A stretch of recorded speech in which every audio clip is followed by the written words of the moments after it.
देखिए आज आपको कंडीशनल सेंटेंस के बारे में बताऊंगा जिसमें शर्त होती है, ठीक है। अगर आप यहाँ आओगे तो मैं आपको पढ़ाऊंगा। अब दोनों सुनने में दोनों फ्यूचर के लगते हैं, लेकिन एक सिंपल पर्सन में बनेगा, दूसरा फ्यूचर में बनेगा। दोनों फ्यूचर में नहीं बना सकते हो, ठीक है। जैसे कि यहाँ पर आप देखिए, इफ ही कम्स हियर, अगर वो यहाँ आएगा तो मैं उसको पढ़ाऊंगा। If he comes here I will teach him, ठीक है। तो यहाँ पर if he comes here I will teach him, अगर वो यहाँ आएगा तो मैं उसको पढ़ाऊंगा।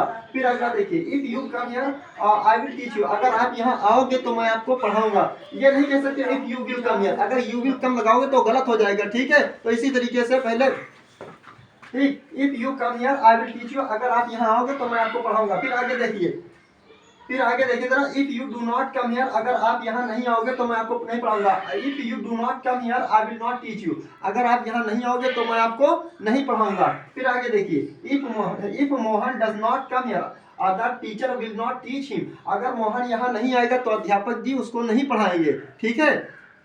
अगर मोहन यहाँ नहीं आएगा तो अध्यापक जी उसको नहीं पढ़ाएंगे। तो आगे देखिए, if he comes to Lucknow, अगर वह लखनऊ आएगा, आई विल मीट हिम, तो मैं उससे मिलूंगा। देखिए दोनों फ्यूचर के लगते हैं सुनने में, लेकिन एक सिंपल पर्सन में बनेगा, दूसरा फ्यूचर में बनेगा, ठीक है।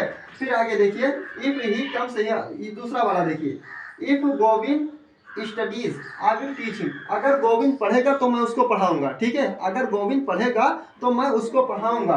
If Govind studies I will teach him, ये नहीं कह सकते इफ गोविंद विल स्टडी, गलत हो जाएगा। If Govind studies I will teach him, अगर गोविंद पढ़ेगा तो मैं उसको पढ़ाऊंगा, ठीक है फ्रेंड्स। इसी तरीके से देखने के लिए लाइक करें, शेयर करें, सब्सक्राइब करें।